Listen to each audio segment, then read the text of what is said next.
नमस्कार, मैं हूं निकिता और आप देख रहे हैं सत्य हिंदी। एक नजर डालते हैं अब तक की सुर्खियों पर। चुनाव से पहले द केरला स्टोरी 2 पर रोक। केरल हाईकोर्ट ने सीबीएफसी की भूमिका पर उठाए सवाल। केरल में चुनाव से ठीक पहले केरल हाईकोर्ट ने film the Kerala story 2 goes beyond की 27 फरवरी को होने वाली रिलीज पर 15 दिनों की अंतरिम रोक लगा दी है।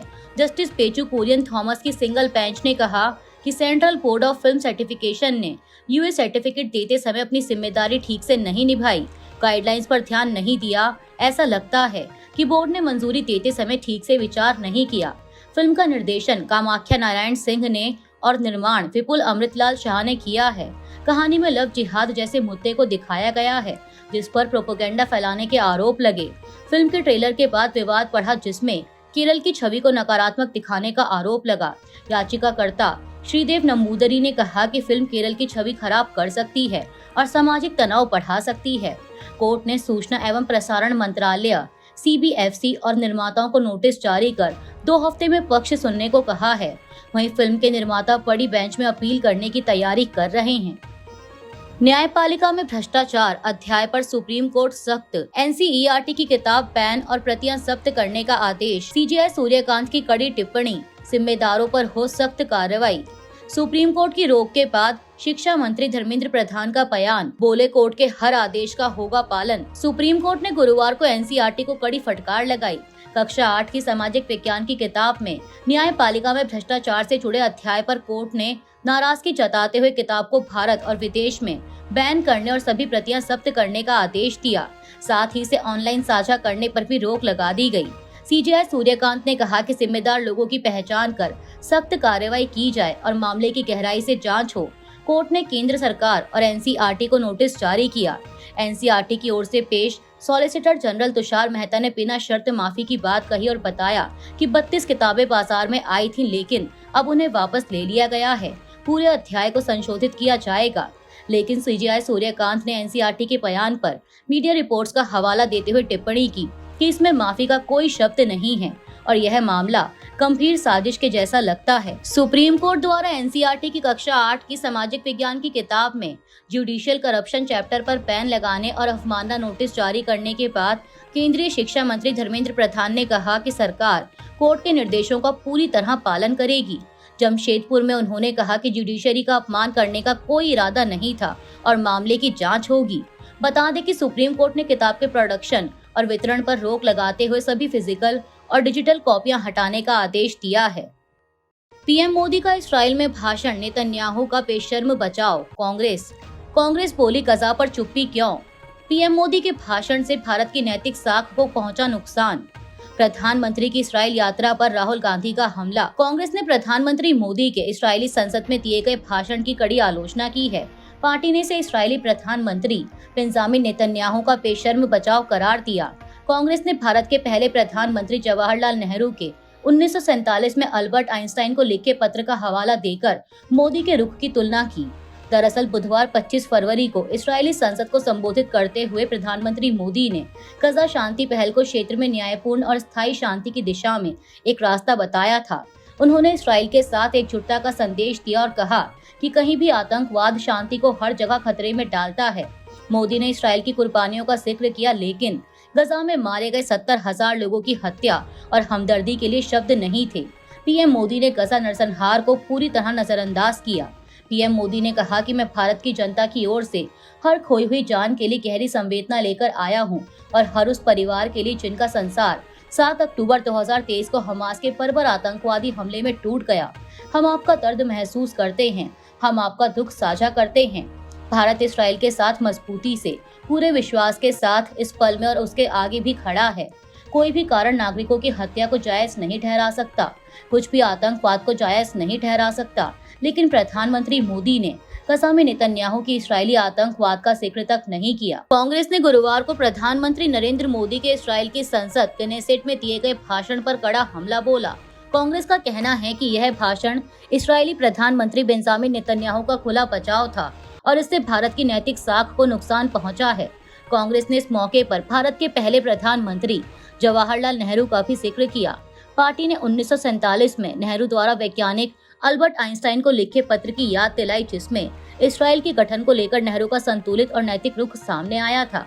कांग्रेस के वरिष्ठ नेता जयराम रमेश ने एक्स पर एक पोस्ट करते हुए लिखा कि यह भाषण मेजबान प्रधानमंत्री नेतन्याहू का बिना झिझक बचाव था और इससे भारत की नैतिक स्थिति कमजोर हुई।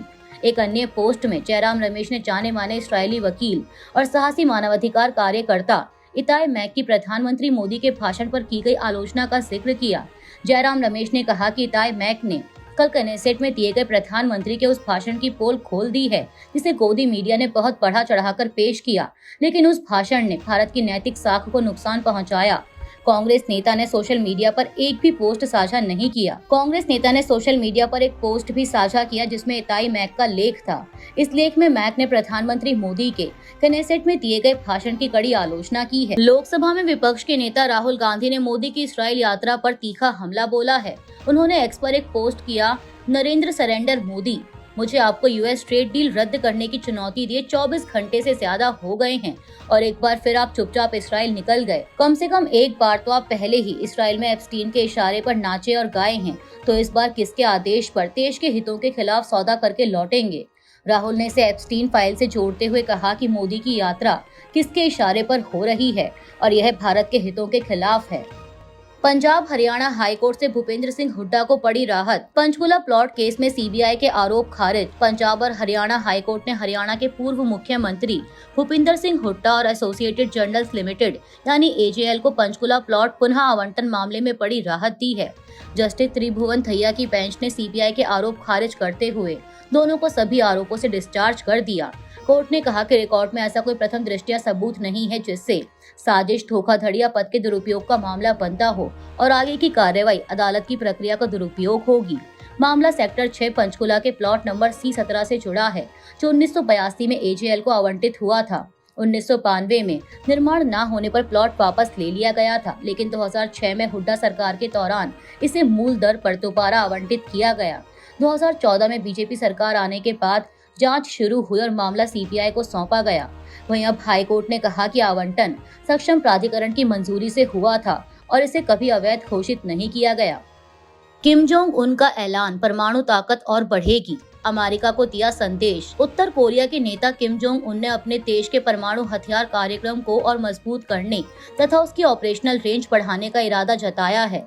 राजधानी प्योंगयांग में आयोजित वर्कर्स पार्टी ऑफ कोरिया के 5 साल में होने वाले सम्मेलन में उन्होंने अमेरिका से कहा कि वह उत्तर कोरिया की परमाणु ताकत को स्वीकार करे। किम ने कहा कि अमेरिका और उत्तर कोरिया के रिश्ते बेहतर हो सकते हैं, लेकिन इसके लिए अमेरिका को मानना होगा कि उत्तर कोरिया के परमाणु हथियार बने रहेंगे। इसे अमेरिका के राष्ट्रपति डोनाल्ड ट्रंप की अप्रैल में होने वाली चीन यात्रा से पहले संभावित बातचीत के संकेत के रूप में देखा जा रहा है। हालांकि किम ने दक्षिण कोरिया को सबसे दुश्मन देश बताते हुए उसके साथ संबंध सुधारने की संभावना से इनकार कर दिया। उन्होंने यह भी कहा कि अमेरिका और उत्तर कोरिया के संबंधों का भविष्य पूरी तरह अमेरिका के रवैये पर निर्भर करेगा। मार्क कार्नी कल पहली बार आएंगे भारत। व्यापार, निवेश, ऊर्जा सहित कई मुद्दों पर होगी चर्चा। कनाडा के प्रधानमंत्री मार्क कार्नी 27 फरवरी से 2 मार्च तक भारत की आधिकारिक यात्रा पर रहेंगे। विदेश मंत्रालय के अनुसार वे प्रधानमंत्री मोदी के निमंत्रण पर आ रहे हैं और यह उनकी पहली भारत यात्रा होगी। 27 फरवरी को कार्नी मुंबई पहुंचेंगे, जहां वह व्यापारिक कार्यक्रमों में हिस्सा लेंगे और भारतीय कनाडाई सीईओ, उद्योग व वित्त विशेषज्ञों, इनोवेटर्स, शिक्षाविदों तथा कनाडाई पेंशन फंड प्रतिनिधियों से मिलेंगे। 1 मार्च को वह नई दिल्ली आएंगे। 2 मार्च को हैदराबाद हाउस में दोनों प्रधानमंत्रियों के बीच प्रतिनिधि मंडल स्तर की वार्ता होगी। इस दौरान दोनों देश भारत कनाडा रणनीतिक साझेदारी की प्रगति की समीक्षा करेंगे और व्यापार, निवेश, ऊर्जा, महत्वपूर्ण खनिज, कृषि, शिक्षा, शोध व लोगों के बीच संबंध जैसे अहम क्षेत्रों में सहयोग पर चर्चा करेंगे।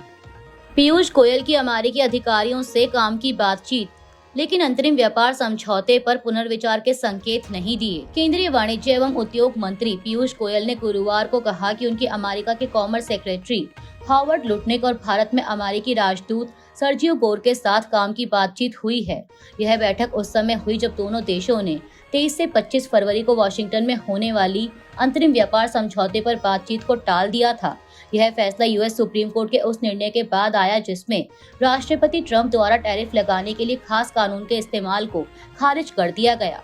दोनों देशों ने फिलहाल सिर्फ एक संयुक्त बयान पर सहमति जताई है और अंतरिम समझौते के लिए फ्रेमवर्क तय करने की बात कही है।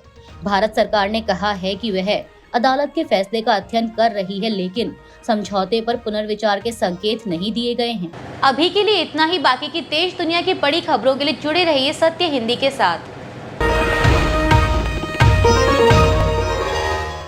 Copyright disclaimer under Section 107 of the Copyright Act 1976. Allowance is made for fair use for purposes such as criticism, comment, news reporting, scholarship, and research. Fair use is a use permitted by copyright statute that might otherwise be infringing.